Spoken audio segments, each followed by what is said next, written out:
Hello hi നമസ്കാരം. Furious എന്ന് പറയുന്ന ഇംഗ്ലീഷ് സിനിമ തിയേറ്ററിൽ പോയി കണ്ടു. അതിനെക്കുറിച്ചാണ് നമുക്ക് സംസാരിക്കാനുള്ളത്. തിയേറ്ററിൽ വെച്ച് വളരെ പ്രധാനപ്പെട്ട ഒരു സംഭവം ഉണ്ടായിട്ടുണ്ട്. അതെന്താണെന്നുള്ളത് ഞാൻ വീഡിയോയുടെ അവസാനം പറയാം. ഇപ്പോൾ നമുക്ക് സിനിമയെക്കുറിച്ച് സംസാരിക്കാം. 115 മിനിറ്റ് ദൈർഘ്യമുള്ള സർട്ടിഫൈഡ് സിനിമയാണ്. തിയേറ്ററിൽ ഒരുപാട് കുട്ടികളുമായിട്ട് വന്ന ആളുകളുണ്ടായിരുന്നു. അതിനെക്കുറിച്ച് പുറത്തിറങ്ങി ന്യായീകരിച്ച് വർത്താനം പറയുന്ന ആളുകളെ കണ്ടിട്ടുണ്ടായിരുന്നു.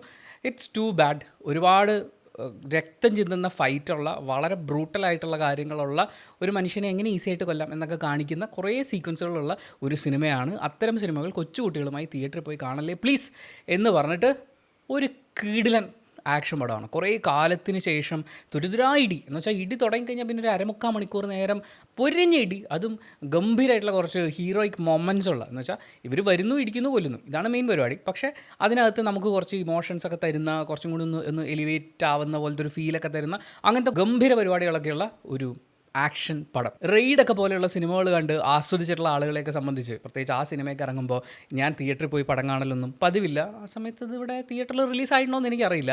അന്ന് നമുക്ക് ആകെ ഉണ്ടായിരുന്ന ഒരു ആശ്വാസം എന്ന് പറയുന്നത് ടൊറൻ്റാണ്. അങ്ങനെ ടൊറൻറ്റിൽ ഡൗൺലോഡ് ചെയ്തിട്ട് ഒരു 720p 480p ക്വാളിറ്റിയിലാണ് നമ്മൾ സിനിമ കാണുക. 4K ഫയൽ അവൈലബിൾ ആയിട്ടുണ്ടാവുമായിരിക്കും, പക്ഷേ അതൊന്നും പ്ലേ ചെയ്യാൻ പറ്റുന്ന സിസ്റ്റം ഒന്നും നമ്മുടെ കയ്യിൽ ഇല്ലല്ലോ.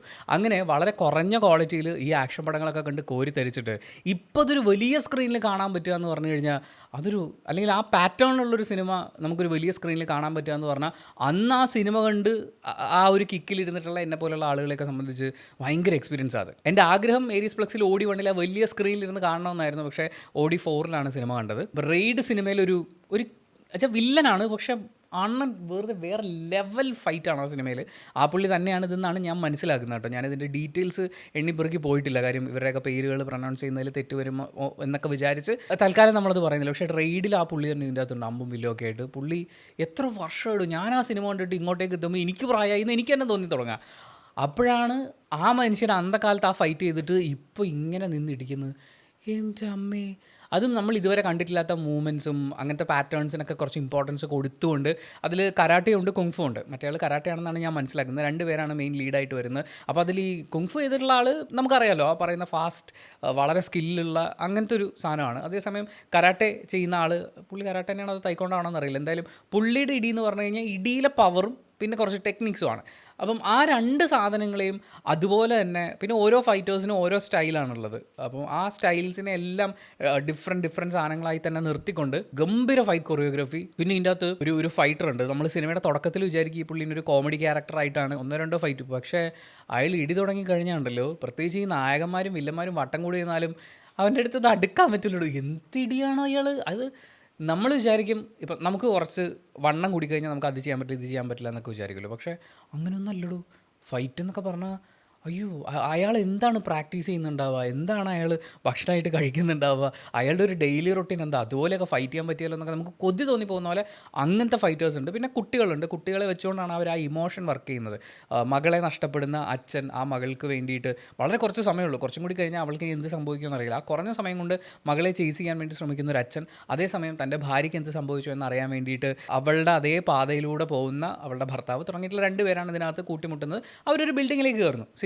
നമ്മൾ ഈ സിനിമയൊക്കെ കാണുമ്പോൾ ഈ മലയാളത്തിൽ കുറേ പ്രൊഡ്യൂസേഴ്സ് പറയുമല്ലോ, റിവ്യൂ ബോംബിങ് കാരണം അവരെയൊക്കെ സിനിമ തകർന്നു പോവുകയാണ്, അവർ അത് ചെയ്തിട്ട് കാര്യമില്ല ഇത് ചെയ്തിട്ട് കാര്യമില്ല. നിങ്ങൾ ഈ സിനിമയൊക്കെ കാണുമ്പോൾ തിയേറ്റർ ഹൗസ്ഫുള്ള്, അത്ര ആൾക്കാരിരുന്ന സിനിമ കാണുന്നു. ഇംഗ്ലീഷിലാണ് സിനിമ, ചൈനയിലാണ് കഥ നടക്കുന്നത്. പക്ഷേ ഒരു ഷോ രാത്രി 11 മണിക്ക് വെച്ചപ്പോൾ ഇത്ര ആൾക്കാർ വന്നിരുന്ന് കാണുന്ന എല്ലാവരും ഹാപ്പിയാണ്, എല്ലാവരും കൈയടിക്കുകയാണ്. എൻ്റെ അറിവിൽ ഈ സിനിമയെക്കുറിച്ച് റിവ്യൂ പോസ്റ്റ് ചെയ്തിട്ടുള്ള റീലോഡ് മീഡിയ മാത്രമാണ്. ഇവരെല്ലാവരും ഈ സിനിമയുടെ ട്രെയിലർ കണ്ടു വന്നാൽ അങ്ങനെ കമ്പലിംഗ് ആയിട്ടുള്ളൊരു ട്രെയിലർ ഉണ്ടാക്കുക, കമ്പലിംഗ് ആയിട്ടുള്ളൊരു സിനിമ ഉണ്ടാക്കുക എന്നുള്ളതാണ് ഏറ്റവും പ്രധാനം. ഈ സിനിമയൊക്കെ കാണുമ്പോഴേ ഇവിടെ കഥയൊന്നും ഇത് ഭയങ്കര കഥയൊന്നും ഇല്ല.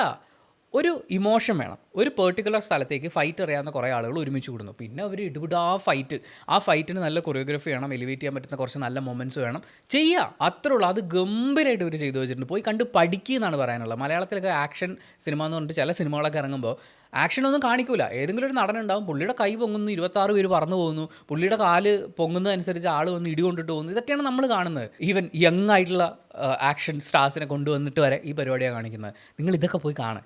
ആക്ഷൻ ഇങ്ങനെയാണ് ആളുകളെ കോരിത്തെരിപ്പിക്കുന്നതെന്ന് കണ്ടുപഠിക്കാൻ പറ്റുന്ന അങ്ങനത്തെ ഒരു സിനിമ. അങ്ങനെ ഈ ഇമോഷൻസും ഫൈറ്റിൻ്റെ നീഡും എല്ലാം കൊണ്ടും ഞാൻ ഭയങ്കരമായിട്ട് എൻജോയ് ചെയ്തു. പക്ഷേ ഇപ്പോൾ എൻ്റെ ഉള്ളിൽ ഞാൻ പറഞ്ഞില്ലേ, ടൊറൻറ്റിലൊക്കെ ഡൗൺലോഡ് ചെയ്ത് റെയ്ഡ് പോലെയുള്ള സിനിമകളൊക്കെ കണ്ടിട്ടുള്ള ഒരാൾ ഈ സിനിമ കാണുമ്പോൾ കുറച്ചും കൂടി വേണമായിരുന്നു എന്ന് പറയുന്ന പോലത്തെ ഒരു ഫീലാണുള്ളത്. കാര്യം അന്ന് പക്ഷേ അത് ഭയങ്കര റോ സാധനമായിരുന്നു. ഒരു പക്ഷേ ഇതായിരിക്കും ബെറ്റർ കേട്ടോ. ഞാൻ ആ കാലത്ത് നമ്മൾ വേറെ എക്സ്പോഷറൊന്നും ഇല്ലാതെ ആ സിനിമ കാണുമ്പോൾ വായും പൊളിച്ചിരുന്ന് കണ്ടുപോകാമെന്ന് പറയില്ലേ, ആ എക്സൈറ്റ്മെൻറ്റ് എന്നിൽ റീക്രിയേറ്റ് ആയോ എന്ന് ചോദിച്ചു കഴിഞ്ഞാൽ അത്രയും ഇല്ല. പക്ഷേ തിയേറ്ററിൽ കണ്ട് നിങ്ങളൊരു ആക്ഷൻ മൂവീസൊക്കെ ഇഷ്ടപ്പെടുന്ന ആളാണെങ്കിൽ തിയേറ്ററിൽ കണ്ട് കോരിത്തിരിക്കാനുള്ളതുണ്ട്. അപ്പോൾ ഫ്യൂരിയസ് തിയേറ്ററിൽ പോയി കാണുക. നിങ്ങൾ ഓൾറെഡി കണ്ടിട്ടുള്ള ആളാണെങ്കിൽ നിങ്ങളുടെ അഭിപ്രായങ്ങൾ കമൻറ്റ് ബോക്സിൽ രേഖപ്പെടുത്തുക. കമൻറ്റ് ബോക്സും കൂടി വായിച്ചിട്ട് സിനിമ കാണണോ വേണ്ടിയോ എന്ന് തീരുമാനമെടുക്കാൻ കാത്തിരിക്കുന്ന കുറേ ആളുകളുണ്ട്. അവർക്കതൊരു വലിയ സഹായമായിരിക്കും. ഇനി തിയേറ്ററിൽ സംഭവിച്ച കാര്യം പറയാം. പൊതുവേ തിയേറ്ററുകളിൽ നമ്മൾ ഏത് സിനിമയ്ക്ക് എന്നിരുന്നാലും ഫോൺ എടുത്തിട്ട് ആടാ ഞാൻ തിയേറ്ററിലുണ്ടാ അത് പിന്നെ നമ്മുടെ അമ്മാവൻ്റെ മൂത്ത മോളുടെ കല്യാണമല്ലേ, അവരൊക്കെ ഒളിച്ചോടി പോട്ടെ, എല്ലാം കൂടി എങ്ങോട്ടെങ്കിലും പോട്ടെ എന്നൊക്കെ പറയുന്നത് എന്തെങ്കിലും കാണാ പോണ ഡയലോഗ് അടിച്ചിരിക്കുന്ന ഒരു വൃത്തികെട്ടവൻ മിക്കവാറും തിയേറ്ററുകളിൽ കാണും. ഒന്നിലധികം ആളുകൾ മിക്കവാറും ഉണ്ടാവും. അങ്ങനെ ഇന്നലെ തിയേറ്ററിൽ അങ്ങനെ വർത്താനം പറഞ്ഞുകൊണ്ടിരുന്നത് വെച്ചാൽ എന്നേക്കാളൊരു 7 റോ മോളിലിരിക്കുന്ന ആളാണ്. അവൻ അവിടെ ഇരുന്ന് വർത്താനം പറയുന്നത് എനിക്ക് ഇവിടെ ഇരുന്ന് കേട്ടിട്ട് എനിക്ക് ഇറിറ്റേറ്റ് ആയി. തിരിച്ച് നിന്ന് പറയാം, കാര്യം നല്ലൊരു സിനിമ ഇങ്ങനെ കണ്ടുകൊണ്ടിരിക്കുക, ഈ പിശാചിനെ ഇങ്ങനെയൊക്കെ ചെവി അടച്ചു പിടിച്ചൊക്കെ ഞാൻ സിനിമ കാണാൻ തുടങ്ങി. അപ്പോൾ പുറകിൽ ഈ വർത്താനം പറഞ്ഞുകൊണ്ടിരുന്ന ആളുടെ ഫ്രണ്ടിലത്തെ റോയിൽ നല്ല പൊക്കം മണ്ണൊക്കെ ഉള്ള ഒരു ചേട്ടൻ. എന്ന് വെച്ചാൽ ഞാൻ ഇവിടെ നോക്കുമ്പോൾ നമ്മൾ ഈ ഫൈറ്റ് കണ്ടിട്ട് ഇങ്ങനെ നോക്കുമ്പോഴേ ഈ പുള്ളി എണീറ്റ് നിന്നിട്ട് മറ്റേ പുള്ളീനെ തെറി പറയുകയാണ്. എന്ന് വെച്ചാൽ വേറൊന്നുമില്ല, മൈ മാത്രമാണ് വിളിച്ചിട്ടുള്ളത്, നിൻ്റെ വർത്താനം കേൾക്കാനൊന്നുമില്ല ഞങ്ങളൊക്കെ ഇവിടെ വന്നിരിക്കുന്നത്, കാശ് കൊടുത്തിട്ടാണ് സിനിമ കാണാൻ വന്നേക്കുന്നത്, മൈ വീണ്ടും ഒരു മൈ എന്ന് പറഞ്ഞിട്ട് പുള്ളി ഇരുന്നു. പിന്നെ ഫോണും സംഭാഷണം ഒന്നുമില്ല, സമാധാനമായിട്ടൊരു സിനിമ കാണാൻ പറ്റി. അത് കഴിഞ്ഞ് പുറത്തിറങ്ങിയപ്പോൾ കാണുന്നൊരു കാഴ്ച എന്ന് പറയുന്നത്, ഈ ഫോൺ വിളിച്ച ആളാണോ അല്ലയോ എന്നറിയില്ല, പുറത്തിറങ്ങിയിട്ട് അവിടെ തിയേറ്ററിലെ സ്റ്റാഫിനോട് പറയുന്നുണ്ട്, അവിടെ ഒരാളിരുന്ന് തെറിയൊക്കെ പറയുന്നു, കൊച്ചു കുട്ടികളൊക്കെ ആയിട്ട് തിയേറ്ററിൽ സിനിമ കാണാൻ വന്നിട്ടുള്ള ആളുകളില്ലേ, ഇങ്ങനെ പറയുന്നത് ശരിയാണോ, നിങ്ങളിത് ചെക്ക് ചെയ്യണം എന്നൊക്കെ അവിടെയും പറയുന്നുണ്ടായിരുന്നു. എനിക്കിതിനകത്ത് ഒരു സെറ്റ് ഓഫ് പ്രശ്നങ്ങൾ ഫീൽ ചെയ്തു. ഒന്ന്, തിയേറ്ററിലിരുന്ന് ഫോൺ വിളിച്ച അവൻ നല്ല ചീത്തവിളി അർഹിക്കുന്നുണ്ട്. എന്ന് വെച്ചാൽ ഇത്രയും പൈസ കൊടുത്ത് ഒരു 150-200 രൂപ കൊടുത്തിട്ടൊക്കെ തിയേറ്ററിൽ വന്നിരിക്കുന്ന ആളെ സംബന്ധിച്ച് ഇത് മര്യാദയ്ക്ക് സിനിമയായിട്ട് ആസ്വദിക്കാനാണ്, അല്ല നിൻ്റെ കുടുംബവിശേഷവും മറ്റേ കഥയൊന്നും കേൾക്കാൻ വേണ്ടിയിട്ടല്ല അവിടെ വന്നിരിക്കുന്നത്. അപ്പോൾ അത് ഭയങ്കര ഇറിറ്റേറ്റിംഗ് ആണ്. ഫോൺ വിളിക്കുന്ന, ഫോൺ സൈലൻറ്റിലിടാൻ അറിയാത്ത എല്ലാവരും ഇതൊക്കെ അർഹിക്കുന്നുണ്ട്. പൊക്കിയെടുത്ത് തിയേറ്ററിൻ്റെ പുറത്തേക്ക് എറിയണമെന്നൊക്കെ നമുക്ക് തോന്നിപ്പോകുന്ന സാഹചര്യമുണ്ട്. പക്ഷേ അത് തെറി വിളിക്കാതെ ഒരു പ്രാവശ്യം ഒന്ന് ലൗഡായിട്ട് അഡ്രസ്സ് ചെയ്യാമായിരുന്നു. ആദ്യമേ അങ്ങനൊരു ചിലപ്പം പുള്ളിയുടെ മാനസികാവസ്ഥയൊക്കെ ഉണ്ടാകും. പിന്നെ ഗംഭീര സിനിമ നടന്നുകൊണ്ടിരിക്കുന്നു, ഡയലോഗ്സും ഇമോഷൻസും ഒക്കെ വർക്കാവുന്നതിൻ്റെ ഇടയിലാണ് ഇവൻ്റെ ഈ ഡയലോഗ് കേൾക്കുന്നത്. അങ്ങനെ പറഞ്ഞു പോയതായിരിക്കാം. ഞാൻ ന്യായീകരിക്കുന്നില്ല, തെറി വിളിക്കേണ്ട ആവശ്യമില്ലായിരുന്നു, ആദ്യമേ മര്യാദയ്ക്ക് പറയാമായിരുന്നു. പക്ഷേ അത് കഴിഞ്ഞ് പുറത്തിറങ്ങിയിട്ടുള്ള ആളുകൾ പറഞ്ഞത് കൊച്ചു കുട്ടികളിരിക്കുമ്പോൾ തെറി പറഞ്ഞു.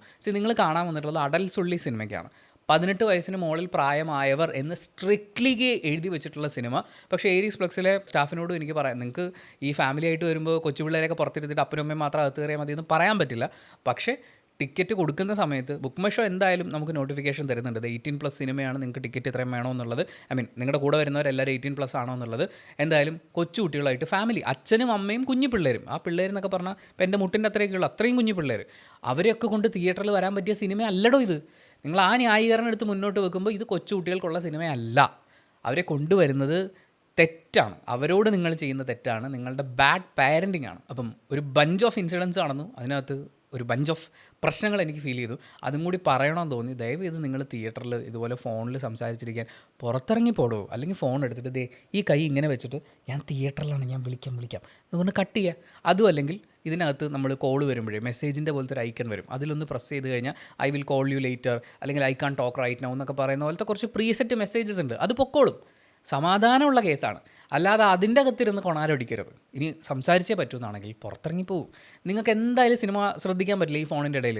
പിന്നെ എന്തിനാ ബാക്കിയുള്ളവരെ ശല്യം ചെയ്യുന്നത്? ഞങ്ങളൊക്കെ പൈസ കൊടുത്തിട്ടല്ലേ അതിൻ്റെ അകത്ത് കയറുന്നത്. അതുപോലെ കൊച്ചു കുട്ടികൾ, കരയുന്ന കുട്ടികളുമായിട്ട് തിയേറ്ററിൽ വരുന്ന ആളുകളുണ്ട്. അതിന് പറ്റാഞ്ഞുകൊണ്ടാണ് അത് കരയുന്നത്. അതിനൊന്ന് പുറത്ത് കൊണ്ടു. അല്ലാതെ ഈ ഇരുട്ടത്ത് ഇത്രയും പരിചയമില്ലാത്ത ആൾക്കാരുടെ ഇടയിൽ ഈ ശബ്ദമൊക്കെ കേൾപ്പിച്ച് ഇത്ര ലൈറ്റും കാണിച്ച് ആ കൊച്ചിനെ നിങ്ങളിങ്ങനെ ക്രൂശിക്കല്ലേ. അതുപോലെ തന്നെ പൈസ കൊടുത്ത് തിയേറ്ററിൽ കയറിയിരിക്കുന്ന ആളുകളുടെ ആസ്വാദനം നശിപ്പിക്കല്ലേ. ഈ നല്ലൊരു കലാസൃഷ്ടി ആസ്വദിക്കാൻ വേണ്ടിയിട്ടുള്ള ഒരു അപേക്ഷയല്ല ഈ വെക്കുന്നത്. ഞാൻ കാശ് കൊടുത്തിട്ടാണ് അതിൻ്റെ അകത്ത് കയറുന്നത്. അപ്പം എൻ്റെ ശ്രദ്ധ അതിൽ പൂർണ്ണമായും കിട്ടാൻ വേണ്ടിയാണ് ഞാൻ അവിടെ ഇരിക്കുന്നത്. അപ്പം ഞാൻ കാശ് കൊടുത്ത് കയറിയ ഒരു സാധനത്തിന് പുല്ല് വിലയാണ് എന്ന് നിങ്ങൾ പറയുന്നതെന്ന് വെച്ചാൽ, ഞാൻ ബിരിയാണി കഴിച്ചുകൊണ്ടിരിക്കുമ്പോൾ അതിൻ്റെ അകത്ത് മണ്ണ് വാരി ഇടുന്ന പോലത്തെ പരിപാടിയാണ് ഞാൻ എൻ്റെ കാശിന് വാങ്ങിച്ച ബിരിയാണിയിൽ. അപ്പം അങ്ങനത്തെ വൃത്തികേട് കാണിക്കല്ലേ പ്ലീസ്. പിന്നെ റെസ്പോണ്ട് ചെയ്യുമ്പോൾ എനിക്കും നല്ല തോന്നലുകൾ വന്നിട്ടുണ്ട്. ചില ആൾക്കാർ സൈലൻ്റ് ആക്കാതെ ഇതുപോലെ ഫോണിൽ സംസാരിച്ചുകൊണ്ടിരിക്കുന്ന കാണുമ്പോൾ. പക്ഷേ ഒരു വട്ടമോ 2 വട്ടമോ എങ്കിലും നമ്മൾ കുറച്ച് മാന്യമായി സംസാരിക്കുക, തിയേറ്റർ സ്റ്റാഫിനോട് പറയുക. എന്നിട്ടും കഴിയാതെ വരുമ്പോഴാണ് നമ്മൾ അതൊക്കെ ഓരോരുത്തരുടെ വിവേചന ബുദ്ധിയാണ്. അതുപോലെ സിനിമയുടെ സർട്ടിഫിക്കറ്റ് നോക്കിയിട്ട് പിള്ളേരെയും കൊണ്ട് തിയേറ്ററിലേക്ക് വരാം. ഈ പറയുന്ന കാര്യങ്ങളും കൂടി ചേർത്ത് വെച്ചിട്ട് നമ്മൾ ഈ വീഡിയോ വൈൻഡപ്പ് ചെയ്യുകയാണ്. ഫ്യൂരിയസ് കുറേ നാളിന് ശേഷം നല്ല അടിപൊളിയായിട്ട് ഇടി കാണാൻ പറ്റിയൊരു സിനിമയാണ്.